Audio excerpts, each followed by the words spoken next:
Pernah kepikiran nggak sih gimana caranya kita merancang masa depan sebuah bangsa? Nah, kali ini kita akan coba bedah sebuah cetak biru nasional yang, jujur aja, ambisius banget. Dan semua ini dimulai dari kebiasaan-kebiasaan yang kelihatannya sederhana. Ini dia, 7 kebiasaan untuk membangun generasi emas Indonesia. Pertanyaannya emang kedengeran gede banget ya. Membangun masa depan sebuah bangsa, aduh, mulainya dari mana coba? Apa dari kebijakan ekonomi, bangun infrastruktur gede-gedean? Ternyata jawabannya mungkin jauh lebih dekat dan lebih personal dari yang kita bayangin. Semuanya itu dimulai dari satu hal, sebuah visi. Visi yang bisa menyatukan kita semua, sebuah tujuan besar di masa depan yang kita tuju bareng-bareng. Dan visi itu adalah Generasi Emas 2045.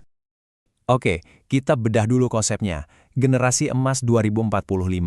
Nah, ini penting banget nih buat kita pahami. Ini tuh bukan sekedar slogan atau jargon kosong loh. Ini adalah inisiatif pemerintah yang benar-benar terstruktur. Udah ada peta jalannya yang konkret. Gerakan ini juga punya lini masa yang jelas. Semuanya itu dimulai di akhir tahun 2024, waktu Kementerian Pendidikan meluncurkan fondasinya, yaitu Gerakan 7 Kebiasaan. Nah sekarang ini, fondasi itu lagi dibangun, ditanamkan ke dalam diri anak-anak kita. Tujuannya buat apa? Buat tahun 2045 nanti. Di saat itulah, generasi yang kita bentuk hari ini diharapkan bisa mengambil alih kemudi bangsa. Dari visi yang besar tadi, sekarang kita masuk ke intinya. 7 kebiasaan inti. Coba deh bayangin ini sebagai semacam DNA atau cetak biru karakter yang mau kita bangun. Generasi yang nggak cuma pinter, tapi juga tangguh dan punya daya saing tinggi. Nama resminya emang Gerakan 7 Kebiasaan Anak Indonesia Hebat. Tapi kalau kita lihat esensinya, ini tuh strategi buat nanemin karakter yang kuat. Dan caranya bukan lewat pelajaran di kelas yang formal, tapi lewat tindakan-tindakan sederhana yang dilakuin setiap hari. Terus, apa aja sih 7 kebiasaan ini? Yuk, kita lihat daftarnya. Bangun pagi, beribadah, berolahraga, makan sehat, gemar belajar, bermasyarakat, dan satu lagi, tidur cepat.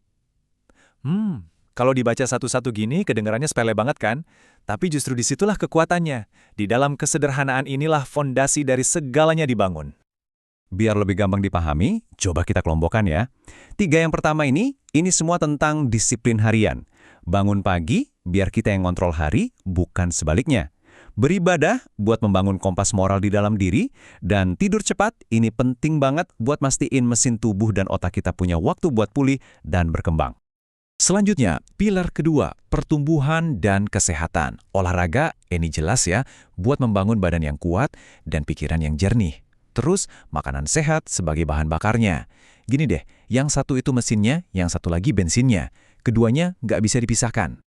Dan pilar terakhir, ini tentang pikiran dan masyarakat. Gemar belajar buat ngisi kepala kita dengan ide-ide baru, dengan kreativitas. Terus, bermasyarakat, biar kita belajar gimana caranya pakai ide-ide itu buat kebaikan orang banyak. Ini tuh kayak jembatan yang menghubungkan antara jadi individu yang cerdas dan jadi warga negara yang peduli. Oke, kita udah lihat visinya. Kita udah lihat daftar kebiasaannya. Sekarang, kita sampai ke pertanyaan yang paling penting. Di mana semua ini harus dijalankan? Jawabannya ada di peran krusial orang tua. Nah, disinilah semua teori tadi diuji di dunia nyata. Dan ini membawa kita ke pertanyaan kunci. Semua kebiasaan ini sebenarnya berakar di mana sih? Dimulainya dari mana? Jawabannya jauh lebih dekat dari yang mungkin Anda kira selama ini. Dan ini dia faktanya yang menurut saya paling mengejutkan.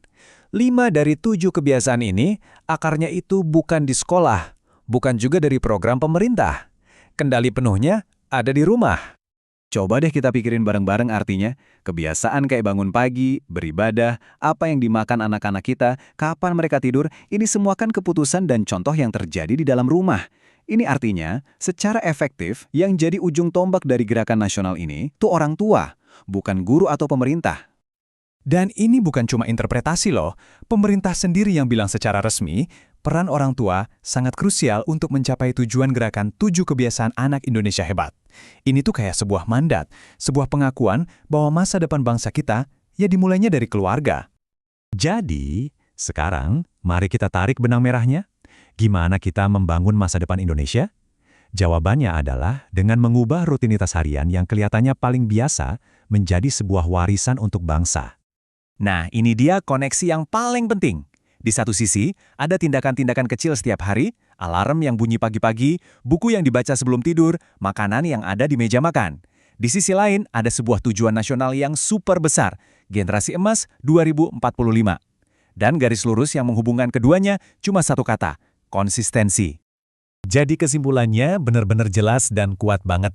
Masa depan sebuah bangsa itu nggak dipahat di gedung-gedung pemerintahan yang megah, tapi dibentuk dalam ribuan momen-momen kecil yang terjadi setiap hari, di dalam setiap rumah di Indonesia. Sebagai penutup, saya mau kasih satu pertanyaan. Bukan buat saya jawab, tapi buat kita semua renungkan.